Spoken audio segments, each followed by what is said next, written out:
Hey guys, Professor Bell, Comic Book University, and Wonder Woman, issue number 77. This is an ultra sexy comic book. I'm just saying, dude, I really looked at this. I'm just like, Cheetah, man, how you doing? It's just, I was thinking about maybe I had to put this review up on Pornhub because of this cover, all right? Just the cover alone. Because, wow, y'all know I do reviews on Pornhub, right? Go and check out Comic Book University on Pornhub. You find my Zombie Tramp reviews. You find my Vamp Blade reviews, my Faithless reviews. I'm just saying. Just saying. Okay, so, awesome freaking cover. Is the comic book itself awesome? Yeah. Yeah, actually awesome. One of the, in my opinion, just because of what is being set up here, one of the most awesome comics going. Got a little something else to say about that in a little bit. First, this issue is called Loveless, Part 1. G. Willow Wilson is the writer, Jesus Marino on pencils, Vincent Cifuentes on inks, Romulo Ferraro Jr. on colors, Pat Brousseau on letters, Jesus Marino and Romulo Ferraro Jr. on the cover, Jenny Frisson, baby, woo! I don't mean for that to sound creepy. I'm saying like, woo, baby, that is a freaking hot variant cover that she did, because, yeah, I got it. Anyway, William Moulton Morrison is credited with the sole creation of Wonder Woman, even though that's not the case. So, this was H.D. Peter, you know the deal. So this comic book, dude, Wonder Woman, basically, we turn in to see that Cheetah has killed, what's her name? What the heck is her name? Freaking Atlanteatis' mom, Aphrodite, for crying out loud. There we go. So Aphrodite's dead. She's dead. She lying on the ground, on the floor inside Steve Trevor's house. Thank God and all the gods and goddesses that freaking Atlanteatis was with Steve Trevor at the time, because, dude, we're talking about Atlanteatis. She don't like Steve Trevor that much to begin with. If they were both separate and they came home, like if she came home, if Atlanteatis came home like a minute after Steve came home, yeah, Atlanteatis would have straight killed him. He'd have been like, I didn't do it. I swear. I never liked you. But it wasn't me. It would have been an entirely different comic book. It's important to remember now because, listen. At this point, look and listen. Wonder Woman is not going to act like herself. She gets mad, and she's looking for vengeance, and nobody can hold her back. And this is a really interesting one, because at first I'm thinking to myself, I think that Wonder Woman needs somebody to hold her back. She's sitting here justifying and rationalizing everything. Has anybody ever pissed you off so much you actually thought about hurting that person? I'm not talking about like they said something mean to you. No, I'm talking about like they actually did something physically, messed you up, and you're thinking right now, dude, I'm going to go and I'm going to freaking break this dude's leg or something like that. You ever think something like that? Because that's pretty much the way that Wonder Woman's thinking right now. And she needs that rational mind to be right there, put the hand on her shoulder and say, listen, you don't need to do this to yourself. Because this is going to come back and bite you. You need to think rationally. Wonder Woman's talking about, no, sometimes it's good to not think rationally. No, it's almost never a good time to think unrationally or irrationally. Yes, there is a difference.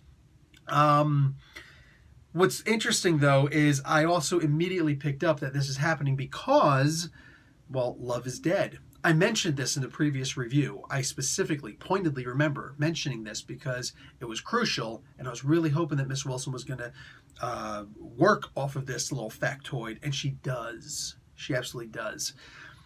Wonder Woman acts differently. Atlanteatis acts differently. Steve Trevor acts differently. I can't wait to see all the other characters and how they're going to act too when love is taken out of your life.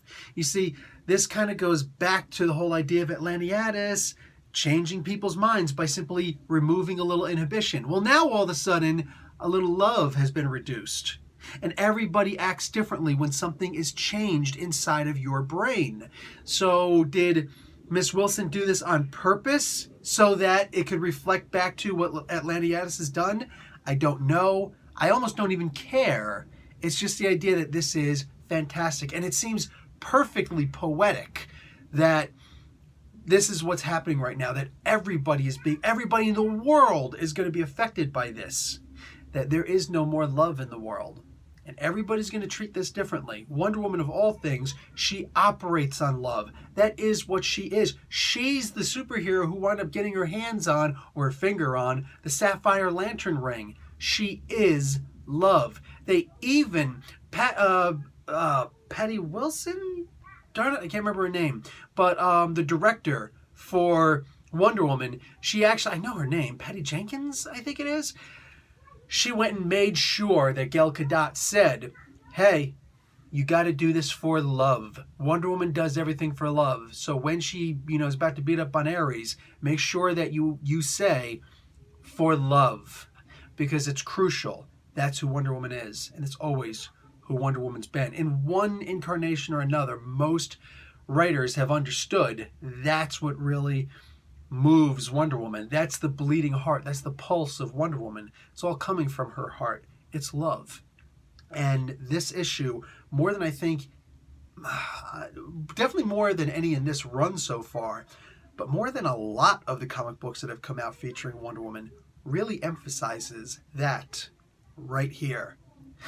I heard that Miss Wilson is going to be leaving Wonder Woman for what she calls her dream project. Don't you hate it when something's just not going in a way that you're really... And I know there's some people who like the comic book regardless. That's cool, man. That's perfectly cool. But don't you hate it when you don't like a comic book and all of a sudden somebody finally hits their stride and they're like, yeah, I'm going to leave now. It's like, but no! No, I was patient and I waited. You hear my whining voice right now? I waited for you to get your voice, to get Wonder Woman's voice. I just talked to Miss Gail Simone at Fan Expo Canada last Thursday. And wonderful, wonderful human being. Oh my God, she's the best. And she used to write for Wonder Woman. And somebody in front of me was asking, and I just happened to overhear because I was listening, I was trying to, said, it took me a long time to understand how to write Wonder Woman, because after several issues, multiple issues, I finally realized that I wasn't writing Wonder Woman. I was putting my voice in her mouth, and that's wrong. You can't write any character like that, and Wonder Woman probably least of all. And yeah, that's true.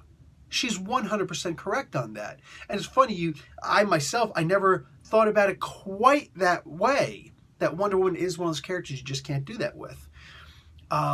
So her run on Wonder Woman became infinitely better when she started writing Wonder Woman instead of writing herself with bracers. You know what I'm saying? And that magic lasso, because, with my spear and magic helmet. This, right now, that's kind of where I feel we're at also. At least, right there next to it.